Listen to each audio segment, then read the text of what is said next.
Dina here with Dyer Family Farm. My favorite no-knead bread. You can make multiple loaves from a recipe.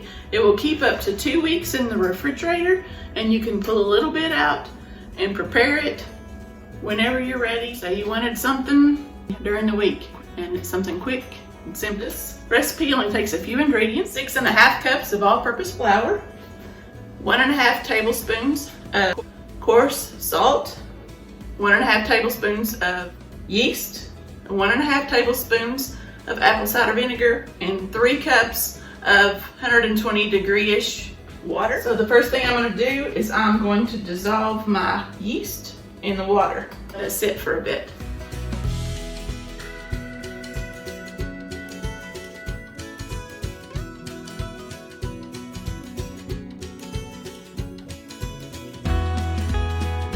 My yeast and my water has been mixing for about 8 minutes. Now I'm going to pour my 1.5 tablespoons of apple cider vinegar into it. I always use raw organic apple cider vinegar with a mother just because it's healthier. 1.5 tablespoons coarse salt. I'm just going to put that in my flour, and I'm just going to stir that up, and I'll just make a well into it. And I like this bowl because this lid will clasp on it. When you put it in the refrigerator, you're going to need to clasp down 3 sides, leave 1 side, and I'll explain that later. I'm going to take this, I'm going to pour it into the middle. And then I'm going to take a spatula and I'm just going to stir this together, and it's going to be a wet sloppy, but you want to make sure everything is incorporated, that you don't have any dry.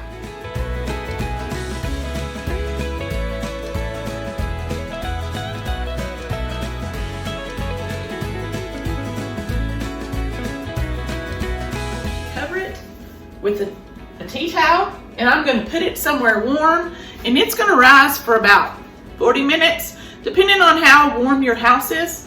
So when this sets, you want it to double in size, so mine's probably going to be about halfway full in this bowl.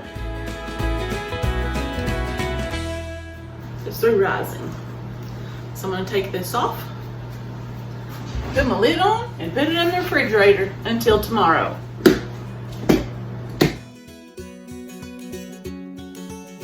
The reason you only clasp 3 sides of your bowl is because yeast is still working in your dough, and it's going to need to. Okay, so it is the next day, and today we are going to cook our bread. The first thing I'm going to do is I'm going to preheat my oven to 450 degrees with my Dutch oven in it.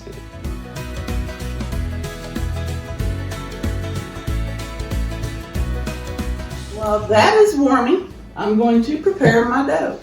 So I have parchment paper, and I'm going to rip this into 1 piece big enough to fit down inside that Dutch oven, because what I want to do is this makes lifting the dough out of your oven a breeze.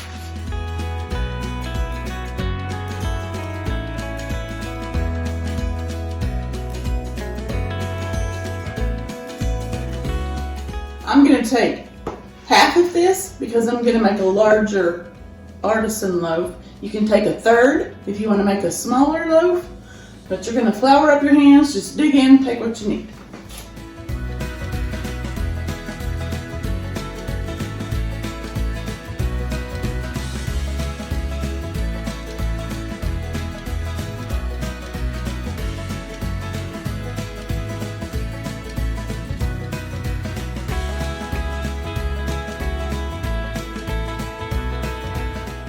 Rolling it under, like all into the middle, just kind of slightly pulling it.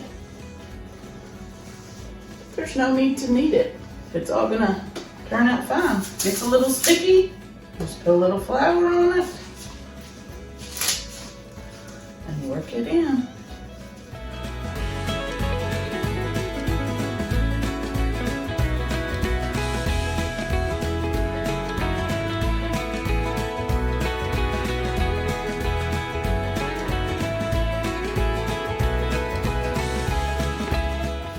I'm going gonna set it in the middle of this. I'm gonna take my razor blade and make some dashes in it, and then season it. I'm gonna slash it because I will tell it where I'll need the stress to crack. I just make like a half moon shape across there, and then I make some dashes down across. Same way with this side. And then I'm gonna take my everything bagel, which is what I prefer to season it with, and I just sprinkle it on.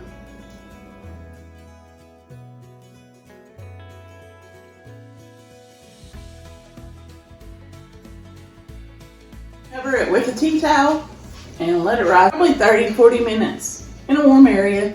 Then we'll come back and we'll load it into our preheated Dutch oven. The rest of your dough that you had left over in your bowl, you can put it back in your refrigerator and you can use it in the next 2 weeks. So now it's time to bake the bread. I'm gonna put a little bit more seasoning on my bread. Now that it's risen, you can see it'll stick to the parts where you sliced it with the razor. So I'm gonna carefully lift the parchment paper and place it into my Dutch oven.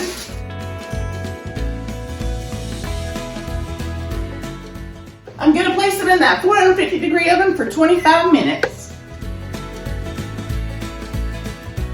It is smelling fabulous. We're going to put that back in there for 10 more minutes and let it brown up a little bit. And when that loaf comes out, I place it on this rack and let it cool for a good while.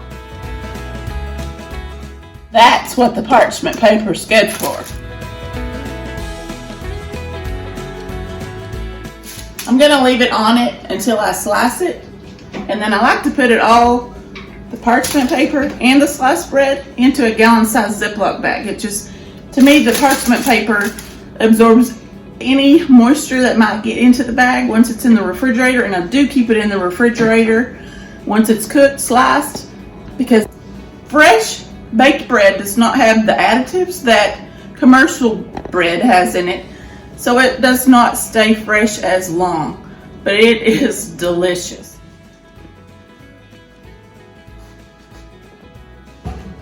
This is a crunchy bread. If you want it to be a little bit softer on the outside, when you pull it out of the oven, you want to put melted butter on it. It will absorb in and it will make your loaf a softer bread. This is perfect for soup or sandwiches. It's cooled good, so got the slicer. I'm gonna have it on almost 10.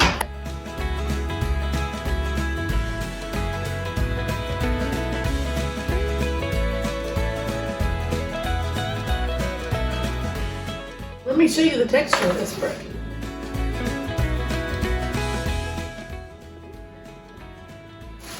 In the refrigerator it goes. If you guys happen to like what you see on our channel, please like, share, and subscribe. Hit that notification bell and you'll be notified every time we upload a video. Go out and bless somebody today. Thanks.